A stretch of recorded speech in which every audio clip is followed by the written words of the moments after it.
नमस्ते भाई लोग, स्वागत है नैतिक हॉरर लेजेंड में। उम्मीद है आपको मेरी पिछली स्टोरी, ये वाली स्टोरी पसंद आई होंगी।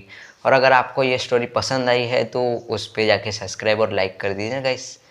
वरना ये वाली स्टोरी देखिए, इसमें आपको उससे भी ज़्यादा मज़ा आएगा, क्योंकि ये जो स्टोरी है वो मेरी बहन अंजलि के साथ हुई है। और इस स्टोरी में आपको गारंटी है बहुत मज़ा आएगा। तो बिना देरी करे शुरू करते हैं आज का वीडियो।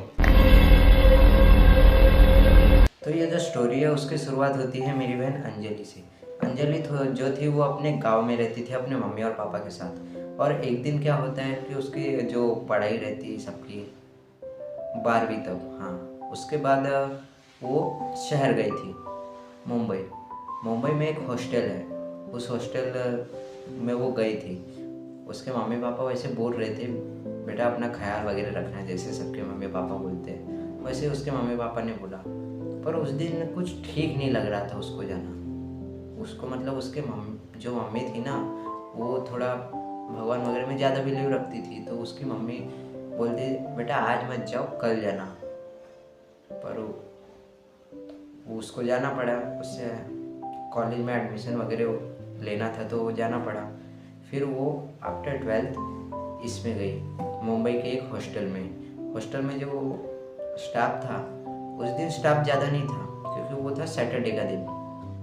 तो सैटरडे के दिन ज़्यादा स्टाफ उसको दिखा नहीं। तो फिर उसने बोला यार टीचर्स वगैरह तो है ही नहीं। तो फिर उसने एक काम किया, वो जो थी ना मेन जहाँ पे रूम बुकिंग्स होते हैं वहाँ गई, हॉस्टल में। वहाँ जाके पहले उसने अपना रूम बुकिंग कराया। उसका जो रूम नंबर पड़ रहा था वो पड़ रहा था 308। 308 उसने, ठीक है, उसने उसी में बुकिंग कराई। पर उसने जब अपने चाबी देखी उस पर 408 लिखा था। तो वो चौथी मंजिल पे 408 रूम नंबर में चली गई। वहाँ जाके उसको कुछ अजीब सा तो लगा, क्योंकि आते वक्त उसके जो हॉस्टल के आजू बाजू के जितने भी स्टूडेंट वगैरह थे वो उसको बोल रहे थे कि उस रूम में मत जाओ, उस रूम में मत जाओ। पर नहीं, उसने सोचा कि मुझे डराने के लिए कर रही है सब, पर चले गई। वहाँ जाके उसको अकेले बहुत बोर लग रहा था।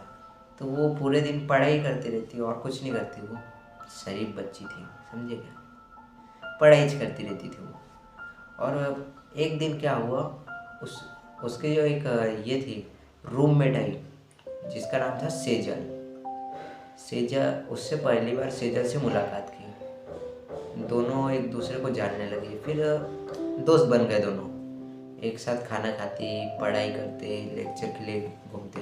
पर जो सेजल थी उसके ऊपर ने क्या एक गौर करने वाली बात थी अंजलि ने की। वो अपने साथ हमेशा एक गुड़िया रखती थी, बहुत अजीब सी गुड़िया। जो गुड़िया थी उसकी आंखें जो थी नॉर्मल नहीं, पूरी ब्लैक आंखें, पूरी ब्लैक। और गुड़िया के कपड़े भी बहुत पुराने, जैसे मानो सदियों के कपड़े हो। तो अंजलि ने कुछ उतना ध्यान नहीं दिया, जाने तो बोला इसकी गुड़िया है। फिर एक दिन क्या हुआ, सेजल किसी काम से बाहर गई थी। जैसे वो हॉस्टल का कोई काम रहता है, अपन बाहर जा सकते हैं ना हॉस्टल में, वैसे सेजल कहीं बाहर गई थी। तब जो अंजलि थी उसकी गुड़िया उठाई।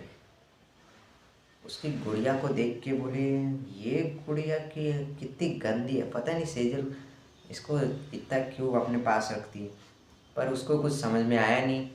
तो उसने उस गुड़िया को, ऐसे ही सेजल वगैरह नहीं थी तो छी कितनी गंदी गुड़िया है, इससे क्या अच्छी गुड़िया तो मेरे घर पे है, मैं इसे एक बर्थडे में एक गिफ्ट दे दूँगी, उस गुड़िया के साथ खेलते जाएंगे। पर फिर उसके बस 5 मिनट बाद सेजल वापस आ गई। उसने बोला कि तुमने गुड़िया को हाथ में लिया था और कुछ बोला था क्या। अंजलि सोचने लगी इसको कैसे मालूम।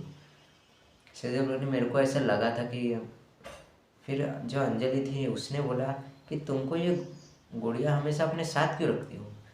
जो सेजल थी उसने बोला ये मेरे जिगर का टुकड़ा है। अंजलि को कुछ समझ में नहीं आया। जो अंजलि थी फिर ऐसे कम से कम एक आधी महीना, हाँ, 1 महीना उनका एकदम हंसी खुशी गया। फिर 1 महीने बाद चालू हुआ, उसको अपने रूम से एक अलग ही स्मेल आने लगी अंजलि को।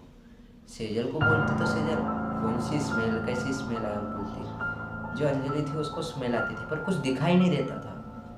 एक दिन उसके घर की लाइट अपने आप ही बंद चालू ऑन ऑफ होने लगी।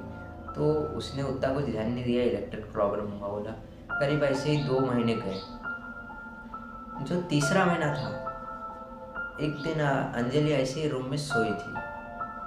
सोते सोते उसको अपने कान के पास किसी की फुसफुसाहट की आवाज़ आई। जब वो उठी तब उसने वो देखा, जो देख के उसकी आंखें फट गई। अंजलि जो थी वो अपने बेड से ही बस ऐसे सोई थी, उठी और देखा कि सेजल उल्टा मुंह करके, जैसे कि ये दरवाजा है तो ऐसा मुंह करके दरवाजे की तरफ खड़ी हुई है। तो अंजलि ने सेजल को आवाज़ दिया, सेजल। जैसे ही सेजल पीछे मुड़ी, उसकी आंखें लाल नहीं थी, सफ़ेद थी ना। उसकी आंखें पूरी सफ़ेद हो रखी थी और उसके डॉल की भी आंखें सफ़ेद हो रखी थी। उसको देख के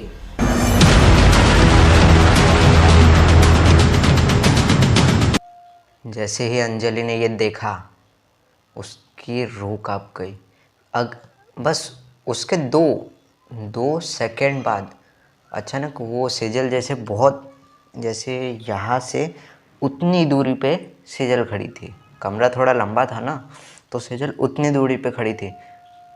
फ़ौरन देर नहीं लगी, वो वहाँ से गायब होकर डायरेक्ट अंजलि के बेड पे आ गई। उसका गला दबाने की कोशिश करने लगी।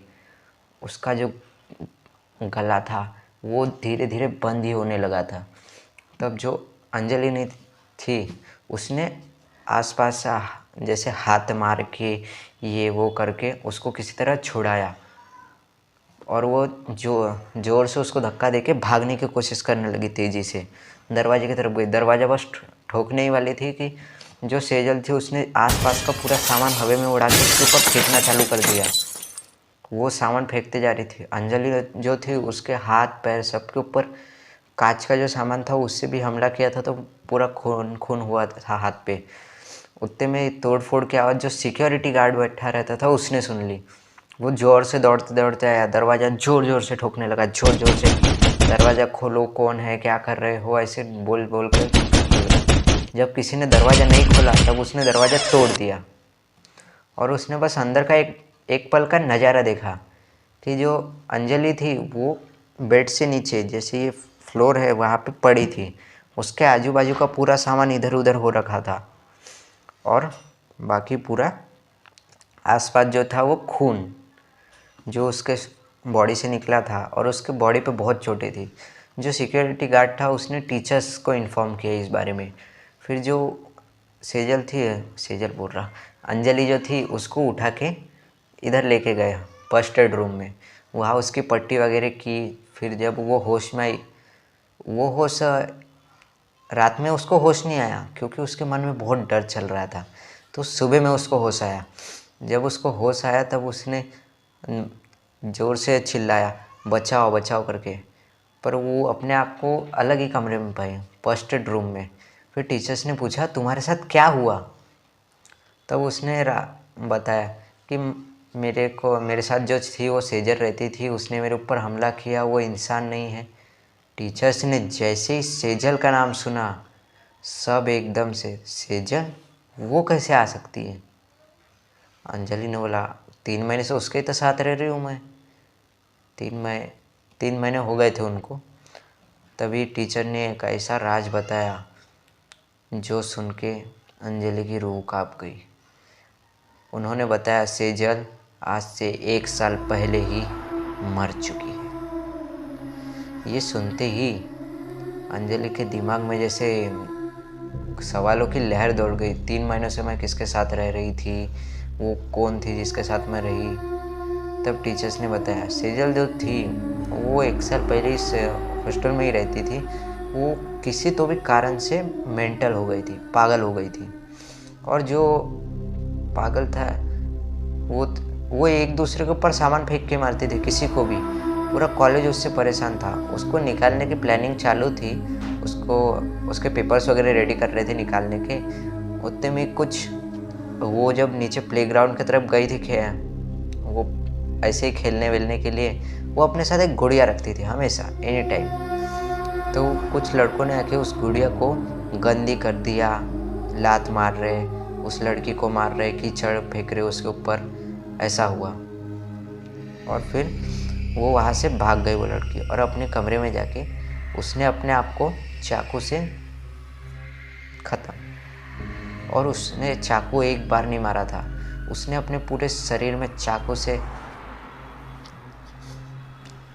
पूरे शरीर में चाकू से वार किए थे। पूरा शरीर खून ही खून हुआ था। जब वहाँ टीचर्स पहुँचे तब किसी से वो हालत ही नहीं देखी गई। वहाँ पुलिस आई और किसी को पकड़ के नहीं ले जाने सकते थे ना, क्योंकि वो सुसाइड था। फिर कॉलेज बंद करने के इस पे आया, पर टीचर जो प्रिंसिपल था, जो उस स्कूल का जो मालिक था, उसने कुछ बात वगैरह करके संभाल लिया, पर उस रूम को सील कर दिया गया। जो फिर अंजलि बोली, पर मैं उसके साथ 3 महीनों से रूम नंबर 408, उसने बोला। वैसे ही सुन के टीचर बोली, 408? बिल्डिंग ही तो 3 मंजिली की है, तुमने 408 कहाँ से देखा? तुमको तो हम रूम नंबर 308 से लेके आए हैं। तब अंजलि ने बताया, मेरी चाबी देखो, इसमें 408 लिखा है। फिर चाबी टीचर्स ने देखी, इस पे तो 308 लिखा है। फिर अंजलि ने देखी 308, और उसने बताया जो 4th फ्लोर था पूरा खाली था, सिर्फ हमारे एक कमरे में हम रहते थे, बाकी सब नीचे रहते थे। उन्होंने बताया, बेटा तुम इल्यूजन कर रहे थे, यानी अपनी मर्जी से जो सेजल तुम्हें दिखा रही थी वो तुम सोच रहे थे। और इस कॉलेज में सेजल आज तक किसी को दिखाई नहीं दी, तुमको दिखाई दी है तो ये बहुत ख़तरनाक बात हो सकती है। मेरी मानो तो तुम कॉलेज छोड़ के चली जाओ, ये हॉस्टल भी छोड़ दो तुम। तब अंजलि ने अपनी जान की फ़िक्र करते हुए उस हॉस्टल को छोड़ दिया और अपने घर आ गई। घर आके वो जितना भी किस्सा था उसने अपने मम्मी पापा को बता दिया। मम्मी पापा बोले, बेटा खतरा उसी दिन लग रहा था हमको जिस दिन तुम जा रहे थे। तब उसने तब से अपने दोस्त रिलेटिव किसी को बताया नहीं है। मैं हॉरर स्टोरी पूछता हूँ ना तो मुझे बताया था बस। तो इसी तरह वो गांव वापस चली गई और इस स्टोरी का अंत हो गया। तो उम्मीद है आपको ये स्टोरी पसंद आई होंगी। अगली स्टोरी आने वाली है अगले संडे, तैयार रहना। चलो चलते हैं, बाय।